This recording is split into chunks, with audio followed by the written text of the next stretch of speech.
Well, welcome back to Money Talks. I'm Matthew Moore in Istanbul. Still ahead on the programme, Sauvignon Blanc, the South African way, how vineyards are getting a helping hand from these guys.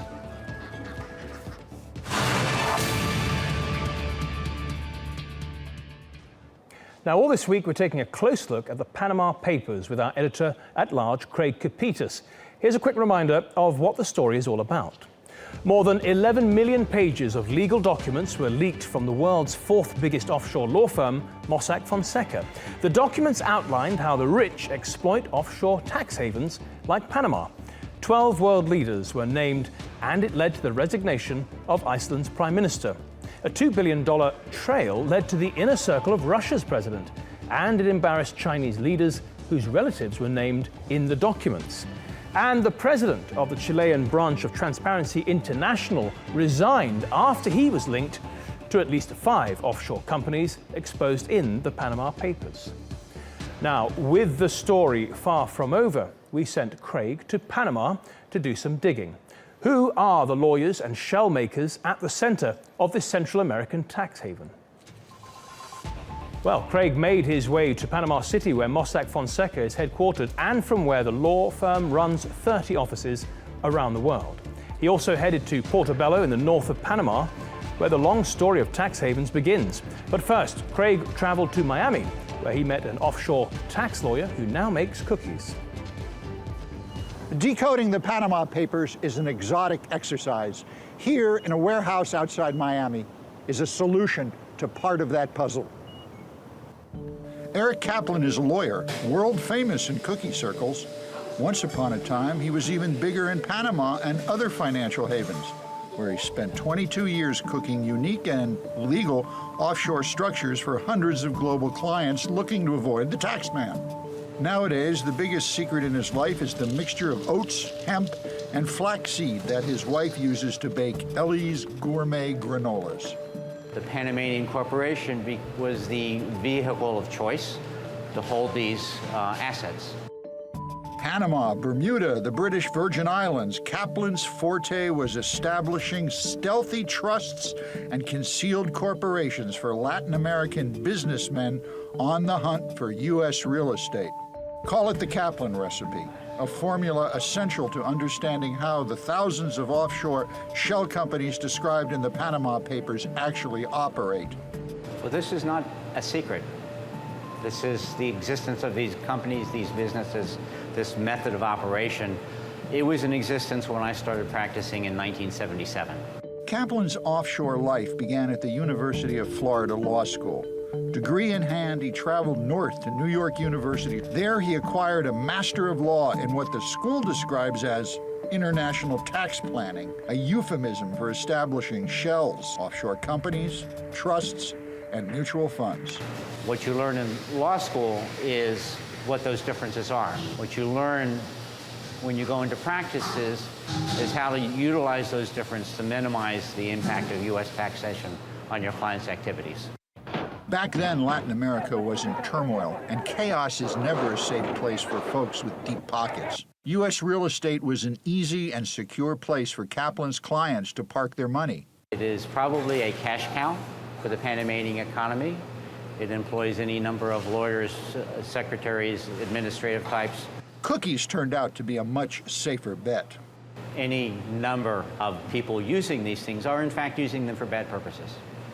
There's any number of government officials who have been hiding their, I hate to say it, ill-gotten gains in offshore corporations, and that angers people. Unfortunately, getting caught up with that wave of anger are the legions of legitimate business people who have legitimate uses for them and are following the rules that apply to their situation. Stop the trillion-dollar scandal! Yet the Panama Papers have ignited more than another dispute over money between the have-nots and the have-yachts.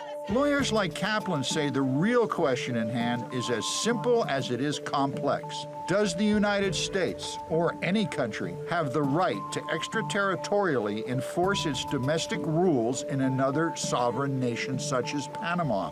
What the U.S. is attempting to do is to get them to change their law. They're not seeking to impose U.S. law, they're seeking to change their law so that business becomes more transparent, so so the U.S. can find those people who are actually subject to U.S. tax. Do you think that's going to happen? No. For governments looking to shut down the offshore shell makers, the message inside Kaplan's otherwise delightful fortune cookie is not likely to be appreciated. And Craig joins us in the studio now here in Istanbul for more on this story. Craig, the lawyer you were profiling in your report says despite all the outrage that came out after the Panama Papers leak, things aren't going to change. No, they're not. The offshore business is ubiquitous. It's not going to change. In fact, the Mossack Fonseca disclosures represent less than 10% of the global trade in the offshore business. The fact is, there's just too much money involved in here. The vested interests aren't going to let things change. That's correct. And as the lawyers said, quite a few, if not the majority of these structures are completely legitimate. But in many instances, only in the sovereign nation where they've been established. And that's the problem. Right. Now, Eric Kaplan, the lawyer in your report there, he learned how to make these shell companies and how important they are and how to distinguish them at law school, and then he went on to practice it. It's systemic, isn't it? It's from when they're educated to when they're practicing. It's part of the system. Oh, these courses are still being taught at major law schools in the United States, in fact, throughout the world. Tax planning is a huge, huge business, and nothing is going to shut it down. Okay, Craig, thank you very much for that. We're going to be seeing you later in the week. As we said, this is the first part of a series we'll be running all week on the Panama Paper Trail. Follow Craig in tomorrow's episode. He'll be taking us on a history tour of how Panama became a central player in the world of offshore tax havens. I'll make sure you join us for that here on Money Talks.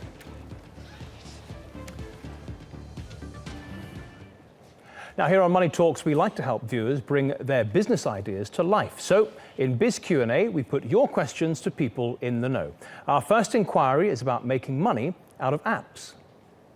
Hello, my name is Yusuf Shahata. I'm a computer science fresh graduate from Cairo, Egypt. I had this idea of developing a mobile application, and I needed some advice on how to turn the concept or the idea of the application to reality. And also I needed some advice on how to advertise for my application and how to make sure whether this application already exists or not.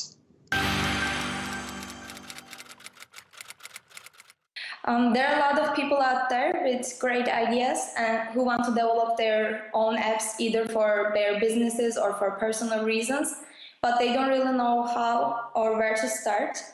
So it's very important to define the strategy, know the purpose of the app, study the market, and have some knowledge of the app stores. Then there are different options to how to build this app. The first one is to hire a freelancer developer, to either have an agency, or people choose to use app building platforms like Goodbarber to build their own app without needing to have coding skills, needing to pay a lot of money, or achieve this goal easily. Well, now let's take a look at some of the big stories developing over the next 24 hours. The US Federal Reserve starts its two-day meeting to decide whether to raise the interest rate or continue holding off until the US economy improves. France's Senate will begin debating the proposed labor reforms. The government there is pressing ahead with the law despite stiff opposition and strikes. And the latest video games, virtual reality gadgets and consoles will be on display in California as the E3 2016 gaming conference kicks off in Los Angeles.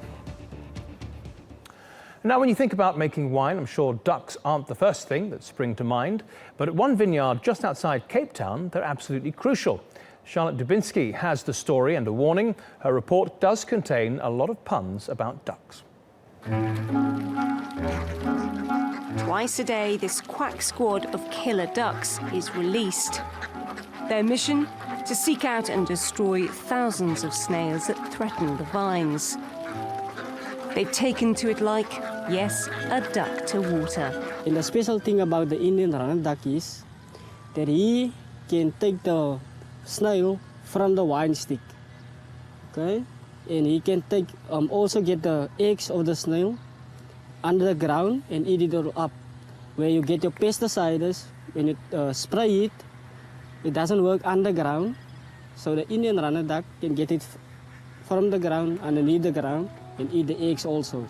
And they get through a lot, clearing up to a whole hectare a day. Standing upright, they can slip through the vines without causing any damage. Though the idea may sound a little quackers, it's not new.